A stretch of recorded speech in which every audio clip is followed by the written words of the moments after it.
Hey everybody, it's Mike LaChance here with another video. I just wanted to do a quick reaction to the first presidential debate. Just a couple of quick reactions. I think that Trump won the debate.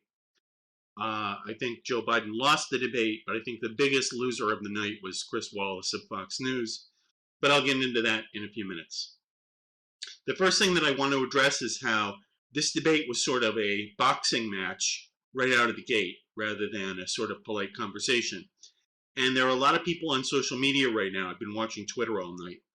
There are a lot of people on both sides of the aisle who are saying, oh, well, this was disappointing because it was just a brawl and Trump came off as a bully and it was just them yelling over each other and whatever. Well, my reaction to that is, what the hell did you expect? Okay? You have to think back over the last 3 years to realize how we got here. And I know that people in the Democratic Party and the media tend to think that everyone wakes up every day and has just forgotten everything that happened up until this point. But that's not how it works, okay? We remember everything that has happened. And if you've been paying attention to politics and media over the last 3 years, it's been ugly.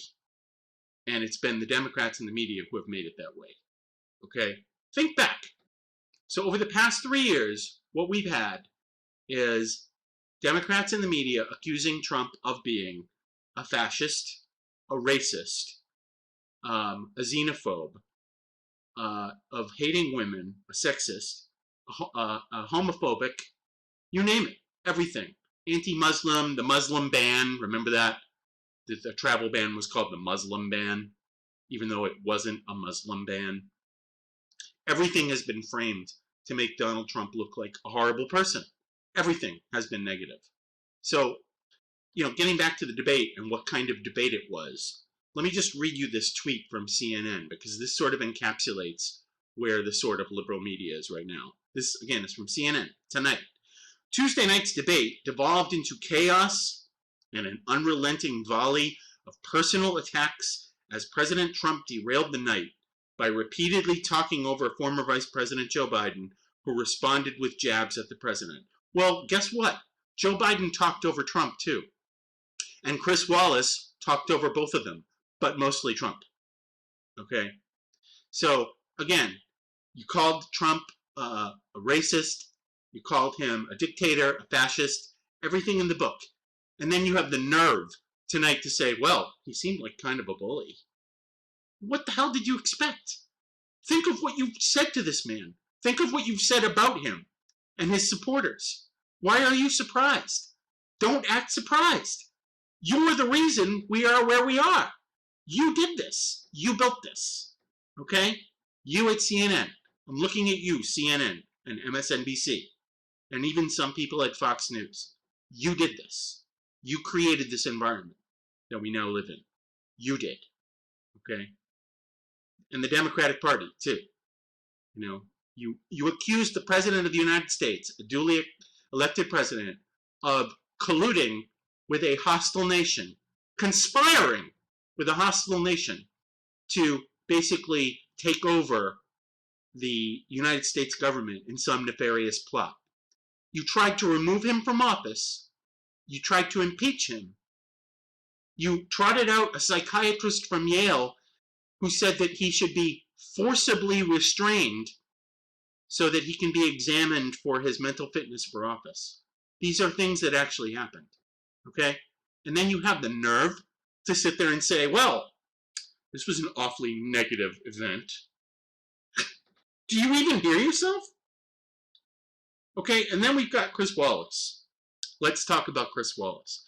Now, Chris Wallace may work at Fox News, which is a little bit more conservative than most of the media, a little bit. But for the past couple of years, he's been extremely anti-Trump. I mean, after the Republican National Convention, Trump gave this amazing speech at the end of the night on the White House lawn, followed by fireworks. And then Fox News cuts to Chris Wallace, who proceeds to completely trash the speech.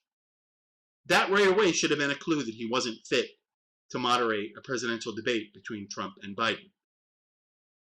And I suggest that he's not. He wasn't fit, and he proved it tonight. He repeatedly ran interference for Biden. He repeatedly tried to talk over Trump whenever Trump would try to respond to something that Biden said. And whenever it seemed like Trump was starting to make some traction, Wallace tried to move on. And there was one moment when Biden sort of made a joke at Trump's expense, and Chris Wallace even laughed along with him. This is not somebody who should be moderating a presidential debate. I mean, give me a break. And for that matter, why is it that every single 4 years we have a liberal journalist moderating presidential debates? Every single time, without fail, every presidential debate is moderated by a liberal journalist. Why? Why do they have a lock on this role in our society? How come it's never a conservative? Ever. It's never a conservative thought leader, somebody like Victor Davis Hanson. It's never a conservative commentator, someone like Rush Limbaugh or Sean Hannity or Ann Coulter. Never. It's always a liberal. Why? Why do we have to put up with this? Why is it that the default position of presidential moderators is liberal and journalists? Why? We shouldn't have to put up with this. The only other thing I'll mention is that you're seeing some people on social media tonight, people like at CNN, people like David Axelrod, who worked for Obama's 2008 presidential campaign and then went on to take a nice cushy job at CNN. People like him are now saying that Joe Biden should skip the next 2 debates. You know what? I agree. You know who that'll hurt? Biden. That will not hurt Trump. That will make Biden look weak. So I agree. Biden should skip the debates. That will be horrible for his campaign. That will be no skin off Trump's nose. But it will hurt Biden. So I agree with David Axelrod for once. Biden should skip the next 2 debates and make himself look completely weak. Too weak to compete in the arena of ideas with President Trump. So that's it. That's all I wanted to say. If you're new here, please subscribe. I'm planning to add more videos every day or nearly every day from now until the election and beyond.